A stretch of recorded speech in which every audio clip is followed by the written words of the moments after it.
हरे कृष्णा। सभी भक्तों का बहुत बहुत स्वागत है। आज के संध्याकालीन भगवद गीता क्लास में हम लोग भगवद गीता के 5वें अध्याय के ऊपर चर्चा कर रहे हैं। तो आज जिस श्लोक संख्या के ऊपर हम चर्चा करेंगे वो है 13 से 16।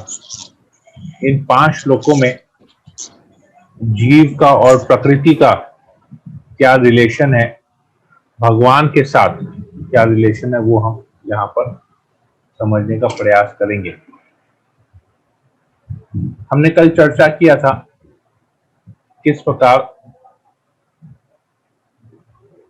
भगवान 12वें नंबर श्लोक में जो शुद्ध भक्त के गुण हैं उसके बारे में बताते हैं, और अंतिम में जो 12 नंबर श्लोक है उसमें भगवान उसको कंक्लूड करते हैं। ये कंक्लूड करते हैं कि केवल कृष्ण भावनामृत युक्त होके शुद्ध भक्ति से कृष्ण भावनामृत में भक्ति करके शुद्ध अवस्था पे जीव पहुंच सकता है और उस अवस्था पे वो शांति प्राप्त कर सकता है। इसके अलावा जीव के लिए दूसरा कोई उपाय नहीं है। तो ये गुण भगवान बताते हैं। उन गुणों के बाद भगवान इसको कंक्लूड करते हैं कि कृष्ण भावनामृत की एकमात्र उपाय है, अगर देहधारी जीव आत्मा को शांति प्राप्त करनी है इस भौतिक जगत में, तो यही एकमात्र साधन है। तो हम लोग आज इसके ऊपर आगे चर्चा करते हैं। ओम नमो भगवते वासुदेवाय। ओम नमो भगवते वासुदेवाय। ओम नमो भगवते वासुदेवाय।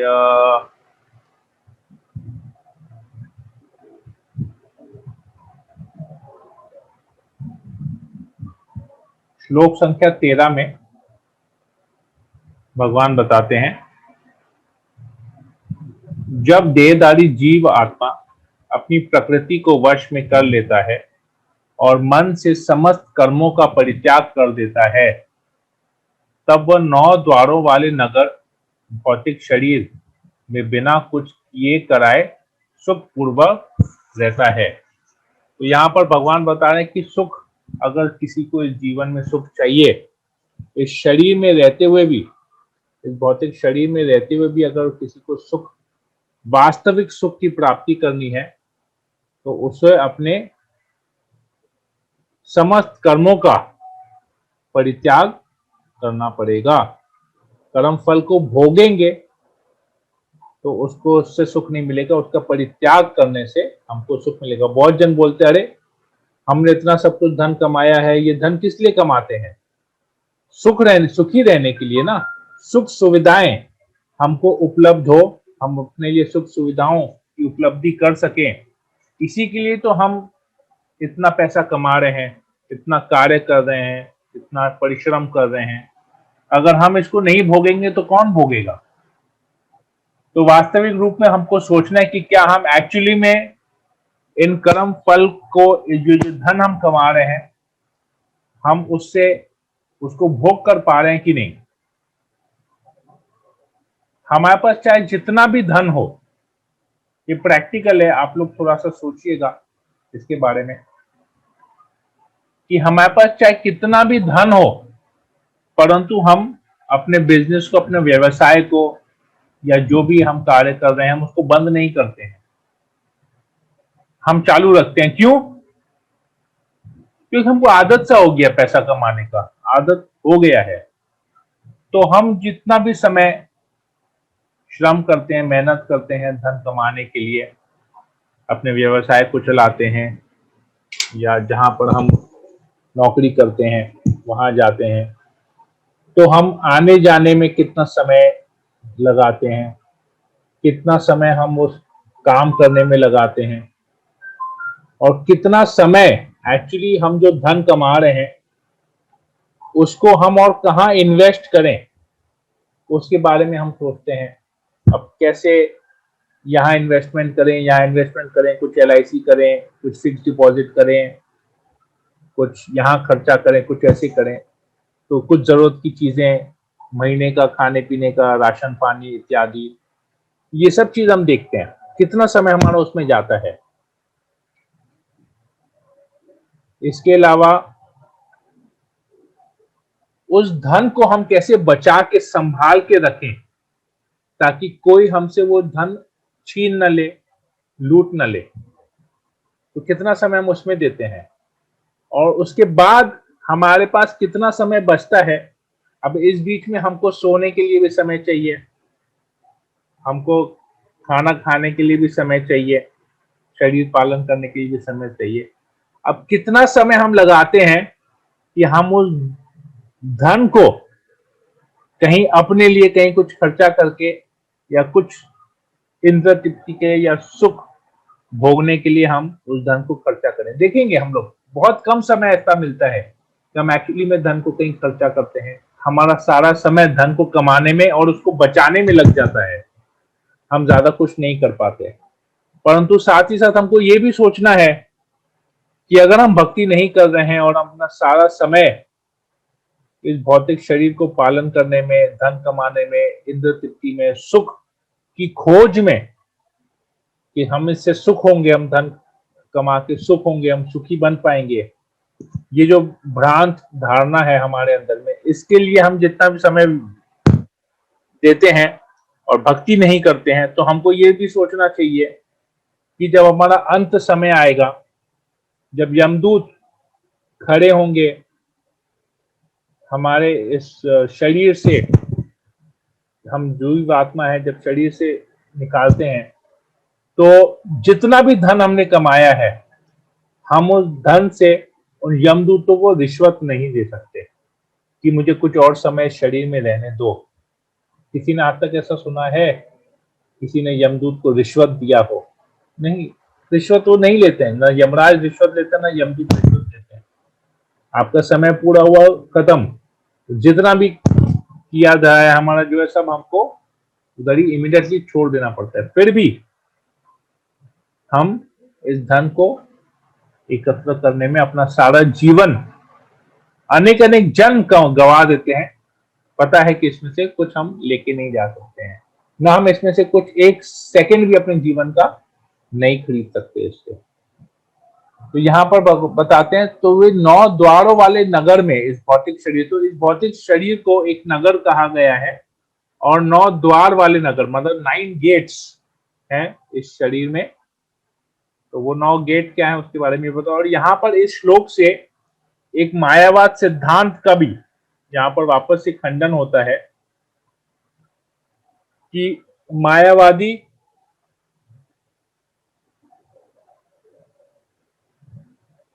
का कौन सा सिद्धांत, जो कहते हैं कि हम ये शरीर है, हम आत्मा नहीं, हम ये शरीर है। ऐसे जो मायावाद होते हैं, जो वेस्टर्न फिलॉसफी, जो क्रिश्चियन कल्चर में या दूसरे कल्चर में आता है, जो जहां पर लोग आत्मा के अस्तित्व को नहीं जानते हैं, शरीर ही सब कुछ मानते हैं कि यही एक शरीर है, यही एक जन्म हमको मिला है, जो करना है इसी जन्म में, इसी जीवन में हमको करना है। ऐसे लोग, ऐसे जो मायावादी होते हैं, उसके फिलॉसफी को यहाँ पर खंडन होता है कि वो लोग कहते हैं हम शरीर हैं, परंतु यहाँ पर भगवान कह रहे हैं ये 9 द्वार वाला नगर है। तो अगर कोई कहे कि मैं न्यूयॉर्क शहर में इस नगर में रहता हूं या मैं नगर हूं, क्या कहेंगे? जब भौतिक शरीर को नगर कहा गया है, मतलब इस नगर में रहने वाला एक वासी है।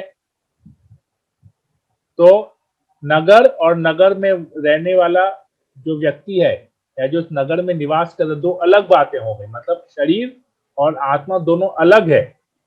तो कोई ये नहीं कहते हैं कि आई स्टे इन कलकत्ता, मैं कलकत्ते शहर में रहता हूं। कोई ये नहीं कहते कि मैं कलकत्ता हूं। परंतु जब जैसे हम कहते हैं मैं शरीर हूं, मतलब मैं कलकत्ता, क्या मैं ये शरीर, क्या मैं ये नगर हूं? क्या मैं ये कलकत्ता नगर हूं? नहीं, मैं इस कलकत्ते में रहने वाला, इस नगर में रहने वाला एक सदस्य हूं। उसी प्रकार इस शरीर में रहने वाला एक जीव आत्मा है। तो इससे मायावाद फिलॉसफी जो कहते हैं कि आत्मा बोल कुछ एग्जिस्ट नहीं करता है, केवल शरीर है, इस श्लोक से उसका खंडन प्रभुपाद जी आसानी से करते हैं। तो ये 9 द्वार क्या है, प्रभुपाद जी यहाँ पर तात्पर्य में इसके बारे में लिखते हैं। ये 9 द्वार इस प्रकार हैं। जीव के शरीर के भीतर वास करने वाले भगवान ब्रह्मांड के समस्त जीवों के नियंता हैं। यह शरीर 9 द्वारों, 2 आंखें, 2 नथुने, 2 कान, एक मुंह, गुदा और उपस्थ से युक्त है। बद्धावस्था में जीव अपने आप को शरीर मानता है, किंतु जब वह अपनी पहचान अपने अंतर के भगवान से करता है तो वह शरीर में रहते हुए भी भगवान की भांति मुक्त हो जाता है। श्वेताश्वतर उपनिषद। अतः कृष्ण भावना भावित व्यक्ति शरीर के बाह्य तथा आंतरिक दोनों कर्मों से मुक्त रहता है। तो जब तक हम अपने आप को शरीर मानेंगे तब तक हम इस शरीर, इस बद्ध अवस्था में रहेंगे। पर जैसे ही हम ये जान जाएंगे कि हमें शरीर नहीं, हम आत्मा है, हम ये शहर नहीं, हम इस शहर में रहने वाले एक इंडिविजुअल हैं, एक व्यक्ति है, हमारा एक अस्तित्व है, हम एक शहर के में वास करते हैं, तब हम इस शहर में रहने के बावजूद भी इसके कर्म बंधनों से हमेशा मुक्त रहेंगे, क्योंकि हमने रियलाइज कर लिया है कि हम इस शहर के निवासी हैं और हमारे साथ और भी है, एक जन है जो हमारे साथ रह रहे हैं। हम आत्मा है और परमात्मा भी हमारे साथ, इस हमारे अंदर में, हृदय में परमात्मा भी हमारे साथ विराजमान है, निवास करते हैं। तो ऐसा जब हम सोचेंगे तो इस शहर में रहने के बावजूद, इस शरीर में रहने के बावजूद भी हम हमेशा मुक्त स्तर पे रहेंगे। आगे बताते हैं 14 नंबर श्लोक में भगवान इसके आगे बताते हैं। तो ऐसा व्यक्ति क्या करता है फिर? कहते न कर्तृत्वम न कर्माणि न कर्म फल संयोगम। 3 बार न बताते हैं। इसका मतलब क्या है कि शरीर रूपी नगर का स्वामी देहधारी जीव आत्मा न तो कर्म का सृजन करता है, न लोगों को कर्म करने के लिए प्रेरित करता है, न ही कर्म फल की रचना करता है। यह सब तो प्रकृति के गुणों द्वारा ही किया जाता है। इसका ये एक रेपिटेशन है। हम लोग जब दूसरे अध्याय में पढ़ते हैं, प्रकृति क्रियमाणानि गुणे कर्माणि सर्वश अहंकार विमुद आत्मा कर्ता अहम इति मन्यते। इस देह में, शरीर में देहधारी जीव जब रहता है, प्रवेश करता है, तो वो क्या सोचता है कि मैं करता हूं। अहंकार विमूढ़ आत्मा कर्ता अहम इति मन्यते, अपने आप को कर्ता मान बैठता है, परंतु वास्तविक रूप में कर्ता कौन है? प्रकृति। प्रकृति क्रियमाणानि गुणे कर्माणि सर्वश। तो ये जो प्रकृति के 3 गुण हैं, इन 3 गुणों के प्रभाव से वही जो है 3 गुण ही मनुष्य को, इस देहधारी जीव को कर्म करवाता है। परंतु देहधारी जीव को लगता है कि मैं करता हूं, मैं ये कार्य कर रहा हूं, मेरी वजह से ये कार्य हो रहा है, मैं नहीं करूंगा तो और कोई नहीं कर पाएगा। ये हम लोग अक्सर ऐसा सोचते हैं अपने जीवन में। हम बहुत लोगों के साथ जब इंटरैक्ट करते हैं तो हम ये बात कहते हैं, अरे तुमको पता है मैंने ऐसा किया, अगर मैं नहीं होता ना, ये होना इम्पॉसिबल था। तो हम अपने आप को कर्ता मान बैठते हैं और फिर हमको लगता है कि हमने किसी को प्रेरणा दी है। हम नहीं प्रेरणा दे सकते किसी को, क्योंकि हम खुद बद्ध जीव हैं। तो वो भी जो प्रेरणा उसको मिल रहा है, उसको गुणों के हिसाब से वो प्रेरणा हमसे ले रहा है। हमारे लिए वो कुछ नहीं, क्योंकि हम बद्ध जीव है, वो भी बद्ध जीव है। तो एक व्यक्ति जो बंधा हुआ है, एक व्यक्ति जिसके हाथ बंधे हुए हैं, क्या वो दूसरे व्यक्ति जो बंधा हुआ उसको खोल पाएगा? वो खुद बंधा हुआ है तो कैसे दूसरे को कर्म फल से मुक्त कर पाएगा, या कैसे उसको बंधन से मुक्त कर पाएगा? तो हम जब खुद इन 3 प्रकृति के 3 गुणों के बंधन में बंधे हुए हैं, प्रकृति की 3 गुणों की वजह से हम कार्य कर रहे हैं, उनके वश में रहकर हम कार्य कर रहे हैं, तो हम कैसे किसी को मुक्त अवस्था में कार्य करवा सकते हैं? नहीं, संभव नहीं है। वो भी तो यहाँ पर बताते हैं। तो न ही कर्मफल की, तो रचना, कर्मफल की रचना भी हमको लगता है कि मैंने ये किया है, इसकी वजह से ये फल उत्पन्न हुआ है। नहीं, ये कर्म फल भी प्रकृति की वजह से ही उत्पन्न हुआ है। क्योंकि कितनी बार ऐसा होता है कि हम कोई कार्य करते हैं, परंतु उससे, उस कार्य करने से, उस वो कर्म करने से जो फल है वो उपयुक्त फल नहीं उत्पन्न होता है। हम जिस फल की अपेक्षा से वो कार्य करते हैं, हमको उसका उल्टा ही मिलता है फल। हम फायदे के लिए करते हैं, हमारा नुकसान हो जाता है। हम कुछ सोच के वो कार्य करते हैं, लेकिन उसका रिजल्ट उल्टा आता है। तो ये क्यों ऐसा होता है? ये प्रकृति के कर्म फल, जो कर्म फल की जो रचना है वो भी प्रकृति से हो रही है। तो हमको यहाँ पर अपने आप को कर्ता मानना नहीं चाहिए। तो प्रभुपाद जी इसको बहुत अच्छी तरह से समझाते भी हैं तात्पर्य में। कहते हैं जब तक वह शरीर रूपी नगर में निवास करता है, तब तक वह इसका स्वामी प्रतीत होता है, किंतु वास्तव में वह न तो इसका स्वामी होता है और न इसके कर्मों तथा फलों का नियंता है। ये सेम एग्जाम्पल है। हम लोग जब इस नगर में रहते हैं, आज मान लीजिए हम कलकत्ता शहर में हैं, हम कलकत्ते शहर में पर्टिकुलर एक एरिया में, एक बिल्डिंग में, एक फ्लैट में रह रहे हैं, तो क्या हम उस जगह में रहने के बाद क्या अपने आप को कलकत्ते शहर का मालिक मान सकते हैं? कलकत्ता शहर का एडमिनिस्ट्रेशन चल रहा है ना, एक गवर्नमेंट, एक गवर्निंग बॉडी है जो यहाँ के, इस शहर के एडमिनिस्ट्रेशन को चला रही है। हम नहीं चला रहे हैं क्योंकि हम इसके मालिक नहीं है, परंतु हाँ, अगर हम अपने आप को मालिक समझें तो कितने बड़े बेवकूफ हम कहलाएंगे। हमको लगे नहीं, कलकत्ता शहर मेरी वजह से ही तो चल रहा है, मैं क्या सुबह सुबह जाके खड़ा रह के सबको आदेश दूंगा, तुमको आज ये करना, तुमको आज ये करना, तुमको आज वो करना? नहीं, सब लोगों को पता है उनके कार्य क्या है, वो लोग उस हिसाब से अपने कार्य को कर रहे हैं, क्योंकि एक एडमिनिस्ट्रेशन है जो उनको कंट्रोल कर रहा है, उनसे वो कार्य करवा रहा है। तो इसी प्रकार प्रकृति के जो तीन गुण हैं हमसे कार्य करवा रहे हैं, तो हमको इसका स्वामी अपने आप को नहीं मानना चाहिए। यही चीज यहाँ पर प्रभुपाद जी समझा रहे हैं। तो किंतु वास्तव में वह ना तो इसका स्वामी होता है और न इसके कर्मों तथा फलों का नियंता होता है। तो जिस प्रकार हम शहर में होने वाले कार्यों को कंट्रोल नहीं कर पाते, वैसे ही या उसमें जो रिजल्ट्स उत्पन्न होते हैं उसको हम कंट्रोल नहीं कर पाते, क्योंकि हम इस शहर के मालिक नहीं है। उसी प्रकार इस शरीर में रहते हुए जो भी कार्य हो रहा है, हमको उसका श्रेय नहीं लेना चाहिए, हमको स्वामित्व भाव नहीं जताना चाहिए कि हम स्वामी है नहीं, क्योंकि हमको भी अल्टीमेटली ये शरीर छोड़ना है। तो हम कैसे अपने शरीर को कंट्रोल पर, हम कैसे इसके स्वामी बने जब हमको इसको त्यागना ही है? तो स्वामित्व भाव बहुत गलत है। और इससे जो कर्मों से जो फल उत्पन्न हो रहे हैं, वो भी फल भी हमारे कंट्रोल में नहीं है। अगर फल हमारे कंट्रोल में, तो जो हम इच्छा करते हैं वो पूरी होती, पर हमारी कितनी सारी इच्छाएं पूरी नहीं होती है। हम कार्य करते हैं पर हमको वैसा डिजायर्ड रिजल्ट्स, फल नहीं मिलते हैं। तो इसका मतलब है कि हमसे ऊपर भी एक कंट्रोलर है जो ये सब चीज को कंट्रोल कर रहा है, एक नियंता है। तो आगे प्रभुपाद जी लिखते हैं, वह तो इस भव सागर के बीच जीवन संघर्ष में रत प्राणी है। सागर की लहरें उसे उछालती रहती हैं, किंतु उन पर उसका वश नहीं चलता।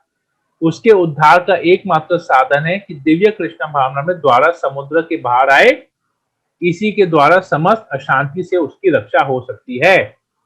तो सागर की लहरें उसे उछालती रहती हैं। अभी जैसे देखिए सब जगह कोरोना वायरस है, फैला हुआ है, फर्स्ट वेव आया, पहला एक लहर आया, उसको कंट्रोल नहीं कर पाए, दूसरा लहर आया, इसको भी कंट्रोल नहीं कर पाए। लॉकडाउन होके रेस्ट्रिक्शन से हम घर में बैठे हैं, हम क्या कर पा रहे हैं? कुछ कर पा रहे नहीं। हमारा वश यही बता रहे, किंतु उन पर उसका वश नहीं चलता। ये सागर की लहरें हमको उछालती रही हैं, पर हम इसको कुछ नहीं कर पा रहे हैं। हम जितना भी प्रयास कर रहे हैं पर ये कंट्रोल में आ ही नहीं रहा है। इसलिए तो हम सब अपने आप को घर में बंद करके बैठे हुए हैं कि हम कंट्रोल नहीं कर पा रहे हैं। कब किसको कैसे वायरस पकड़ लेगा, कैसे क्या होगा, कुछ टोटल कुछ भी इसमें 1% भी हमारे कंट्रोल में नहीं। इसलिए हम छुप के घर में बैठे हैं, मजबूरन घर में बैठे हैं, बाहर नहीं निकलते हैं, निकलते हैं तो बहुत सावधानी बरतते हैं। क्यों? क्योंकि हमारे वश में नहीं है। तो क्या उपाय है इस सबसे मुक्त होने का? ये शरीर से ही निकल जाना चाहिए। और भगवत धाम जाना चाहिए, तो उसका उद्धार एकमात्र साधन है दिव्य कृष्ण भावना द्वारा इस समुद्र से बाहर आ जाए। इस जो भौतिक ये जो जड़ जगत है, ये जो भौतिक सागर है, ये जो भव सागर है, इससे निकलने का एक ही उपाय है कृष्ण भावनामृत होना, और तभी हमको शांति प्राप्त होगी। नहीं तो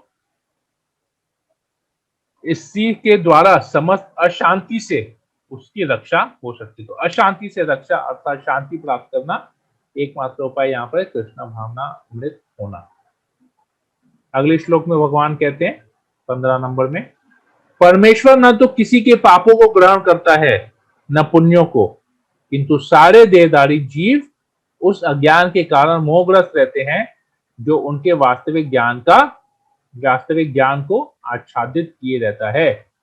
तो बहुत जन बोल सकते हैं जब हम नहीं कर रहे हैं कार्य, प्रकृति करा रही है, प्रकृति तो भगवान की कंट्रोल में है, तो भगवान हमसे कार्य करवा रहे हैं। हम कल को किसी को थप्पड़ मार दिए, अभी हम खड़े रहे वहां पर, एक बहुत बड़े नेता का या बहुत बड़े उद्योगपति का कोई स्पीच चल रहा है, हम स्टेज पे चढ़ गए, जाके उसको थप्पड़ मार दिए।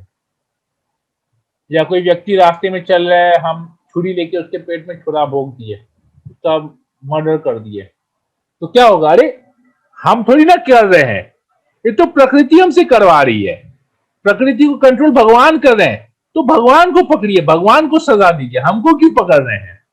कोई अगर ऐसा बोलेगा तो क्या है? तो इसी का उपाय यहाँ पर ये है, परमेश्वर न तो किसी के पापों को ग्रहण करते हैं न पुण्यों को, किंतु सारे देहधारी जीव उस अज्ञान के कारण मोहग्रस्त रहते हैं जो उनको वास्तविक ज्ञान को आच्छादित किए रहता है। तो ये वास्तविक ज्ञान क्या है, वो कौन से अज्ञान में रहते हैं, प्रभुपाद जी यहाँ पर तात्पर्य में समझाते हैं। विभु का अर्थ है परमेश्वर, जो असीम ज्ञान, धन, बल, यश, सौंदर्य तथा त्याग से युक्त है। वह सदैव आत्मतृप्त और पाप पुण्य से अविचलित रहता है। वह किसी भी जीव के लिए विशिष्ट परिस्थिति नहीं उत्पन्न करता, अपितु जीव अज्ञान से मोहित होकर जीवन के लिए विशिष्ट परिस्थिति की कामना करता है, जिसके कारण कर्म तथा फल की श्रृंखला आरंभ होती है। तो भगवान कुछ स्टार्ट नहीं करते हैं, जीव अज्ञान से मोहित होकर अपने लिए कुछ को एक स्पेशल कोई एक ऐसा सिचुएशन क्रिएट करने के लिए वो कार्य करता है। जब वो कार्य स्टार्ट करता है तो उसको कर्म बंधन, उसके फल में वो बंध जाता है। जैसे किसी को आज वो भाड़े के घर पे रहा हुआ है, उसको अपना एक फ्लैट चाहिए, एक 2 BHK फ्लैट चाहिए, तो 2 BHK फ्लैट के लिए वो क्या करेगा? मेहनत करेगा, जितना भी मेहनत कर रहा है उससे ज्यादा मेहनत करेगा और ज्यादा धन कमाएगा, और धन कमाएगा तो उस फ्लैट में जाके रह जाएगा, तो उसका कर्म बंधन चालू हो गया, उसका कर्म चालू हो गया, फल भी चालू हो गया। अब फ्लैट में रहा तो पहले उसने नॉर्मली जाके लाइट, फैन, कबर्ड और बिस्तर बना के वो रह गया।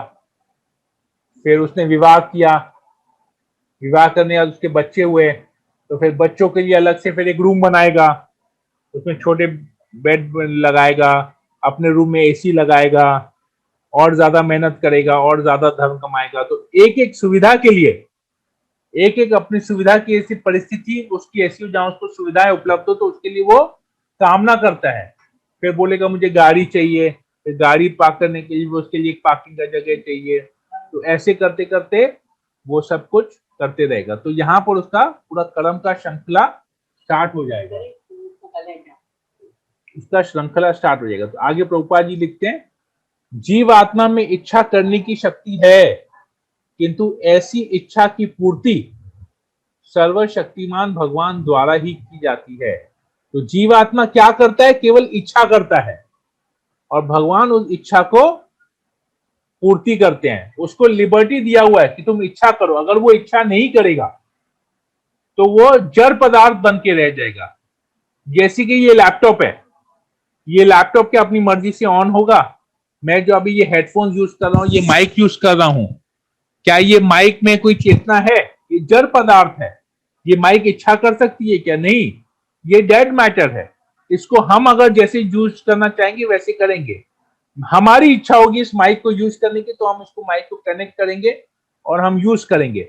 इस माइक को नहीं तो हम कहीं पर भी फेंक देंगे, कहीं पर गिरा देंगे, ये किसी भी प्रकार का रिएक्शन नहीं करेगा। वो बोलेगा आ तुमने मुझे इतने जोर से क्यों फेंका, मुझे स्टैंड में अच्छी तरह से रखना चाहिए, तुम मुझे रोज यूज करते हो, तुम मेरे इसको यूज करके तुम गाने सुनते हो, मूवी के सुनते हो, तुम इससे क्लास करते हो, इस माइक को यूज करते हो, दूसरे से फोन में बात करते हो। क्या माइक ऐसा कुछ बोलता है? नहीं बोलते। क्यों? क्योंकि इसकी इच्छा ही नहीं है, जड़ पदार्थ है। अगर हम भी इच्छा रहित हो गए, हम भी किसी प्रकार हमारी इच्छा नहीं, तो हम भी जड़ पदार्थ बन जाएंगे। तो ये चेतना कहाँ रहेगी? फिर चेतना नहीं रहेगी इसमें। तो ये चेतना है बोल के हम इच्छा भी कर रहे हैं। तो भगवान हमको लिबर्टी देते हैं, फ्रीडम देते हैं कि मैं तुमको ऑप्शंस दे रहा हूं, तुम ऑप्शंस को यूज करके सही मार्ग पे जाओ। तुम इसी आंखों से, इसी बुद्धि से, इसी जीवा से तुम शास्त्र भी पढ़ सकते हो, ज्ञान भी ले सकते हो। इसी जीवा में तुम फिक्शनल स्टोरीज, आजकल जो तथाकथित जो लेखक हैं, जो भौतिक जगत के बारे में सब कुछ लिखते हैं या अपना मन गढ़ंत कहानियां लिखते हैं, तुम उसके बारे में भी पढ़ सकते हो। तुम्हारी इच्छा है, मैं केवल तुमको फैसिलिटी प्रोवाइड कर रहा हूँ, इच्छा तुम्हारी है। यहाँ पर कहते हैं, आगे प्रभुपाद जी लिखते हैं, अतः जब जीव अपनी इच्छाओं से मोहग्रस्त हो जाता है तो भगवान उसे अपनी इच्छा पूर्ति करने देते हैं, किंतु किसी परिस्थिति विशेष में इच्छित कर्मों तथा फलों के लिए उत्तरदायी नहीं होते। अतएव मोहग्रस्त होने से देहधारी जीव अपने को परिस्थिति जन्य शरीर मान लेता है और जीवन के क्षणिक दुख तथा सुख को भोगता है। भगवान परमात्मा रूप में जीव के चिर संगी रहते हैं, फलतः वे प्रत्येक जीव की इच्छाओं को उसी तरह समझते हैं जिस तरह फूल से निकट रहने वाला फूल की सुगंध को। इच्छा जीव को बद्ध करने के लिए सूक्ष्म बंधन है। भगवान मनुष्य की योग्यता के अनुसार उसकी इच्छा का पूरा करते हैं। आपन सोची होत नहीं प्रभु सोची तत्काल, आपन सोची होत नहीं प्रभु सोची तत्काल। अतः व्यक्ति अपनी इच्छाओं को पूरा करने में सर्वशक्तिमान नहीं होता, किंतु भगवान इच्छाओं की पूरी पूर्ति कर सकते हैं। वे निष्पक्ष होने के कारण स्वतंत्र अनुजीवों की इच्छाओं में व्यवधान नहीं डालते, किंतु जब कोई कृष्ण की इच्छा करता है तो भगवान उसकी विशेष चिंता करते हैं और उसे इस प्रकार प्रोत्साहित करते हैं कि भगवान को प्राप्त करने की उसकी इच्छा पूरी हो और वह सदैव सुखी रहे। बहुत स्पष्ट रूप में प्रभुपाद जी यहाँ पर समझा रहे हैं कि हम इच्छाएं करते हैं, हमें अपनी इच्छाएं पूरी करने की शक्ति नहीं है। कि भगवान जो सारा फैसिलिटी प्रोवाइड कर रहे हैं, उस फैसिलिटी के कारण ही हमारी इच्छाएं पूरी हो रही हैं, परंतु हम अपने आप को मोहग्रस्त होकर हम अपने आप को कर्ता मान बैठते हैं, अपने आप को कर्म फल के स्वामी मान बैठते हैं कि हमने कर्म किया तो इसका फल भी हम ही को ही भोगना चाहिए। तो हमको लगता है कि हम सुख मिल रहा है हमको, परंतु हम इसमें और कर्म बंधन में फंसते जा रहे हैं और हम दुख की ओर जा रहे हैं। तो सुख ही कब होगा? जब हम भगवान कृष्ण की तरफ देखेंगे, अपनी इच्छाएं करेंगे कि हमको कैसे कृष्ण की प्राप्ति हो, कैसे भगवान की प्राप्ति हो, कैसे हम उनकी सेवा कर सके। जब हम ये इच्छा करेंगे तो भगवान विशेष चिंता, तब भगवान हमारे लिए सोचेंगे, स्पेशली हमारे लिए सोचेंगे, अपने बिजी स्केड्यूल से निकाल के हमारे लिए सोचेंगे और तब हमको शांति प्राप्त होगी, तब हम सब सुखी रह पाएंगे। आगे अगले श्लोक में 16 नंबर श्लोक में भगवान कहते हैं, किंतु जब कोई इस ज्ञान से प्रबुद्ध होता है जिससे अविद्या का विनाश होता है, तो उसके ज्ञान से सब कुछ उसी तरह प्रकट हो जाता है जैसे दिन में सूर्य के सारी वस्तुएं प्रकाश हो जाती हैं। तो हम देखते हैं चारों तरफ जब अंधकार रहता है, रात का समय होता है, सब तरफ अंधकार होता है, तो हम कुछ देख नहीं पाते हैं, हर हमको धुंधला धुंधला दिखता है, या बहुत सारी चीजें अंधकार के कारण हम देख भी नहीं पाते कि वो वहां पर उसका अस्तित्व है, हमको ये भी नहीं पता रहता है।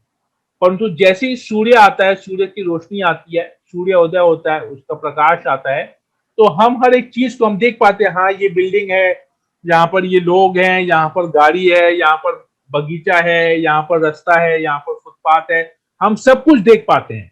एकदम स्पष्ट रूप से देख पाते हैं उसको। परंतु जब अंधकार होता है तो हमको कुछ नहीं दिखता, केवल अंधकार, केवल काला ही काला सब कुछ दिखता है। हम कोई भी चीज, वहां पर किसी चीज का अस्तित्व है हम वो भी नहीं जान पाते, क्योंकि हमको कुछ दिखता नहीं है। तो यही चीज यहाँ पर बता रहे हैं, जैसे सूर्य से रोशनी से सब कुछ स्पष्ट दिखता है, वैसे ही जब हमको ये ज्ञान का जब प्रकाश हमारे हृदय में होता है, तो हमारा ये अज्ञान का जो अंधकार है कि हम ये शरीर है, हम स्वामी हैं, ये सब कुछ, ये जो अज्ञान है हम में, ये अज्ञान विनाश हो जाता है और हम अपने आप को वास्तविक रूप में अपने आप को भगवान के अंश के रूप में देख पाते हैं। तो प्रभुपाद जी यहाँ पर बताते हैं, जीव नाना प्रकार से, पिछले श्लोक से वापस से कंटिन्यूएशन तात्पर्य है, जीव नाना प्रकार से मोहग्रस्त होता है। कैसे मोहग्रस्त होता हमने पढ़ा। उदाहरणार्थ, जब वो अपने को ईश्वर मानने लगता है, ईश्वर मानने, अपने आप को स्वामी मानने लगता है, तो वह अविद्या के पास में जा गिरता है। यदि जीव ईश्वर है तो वह अविद्या से कैसे मोहग्रस्त हो सकता है।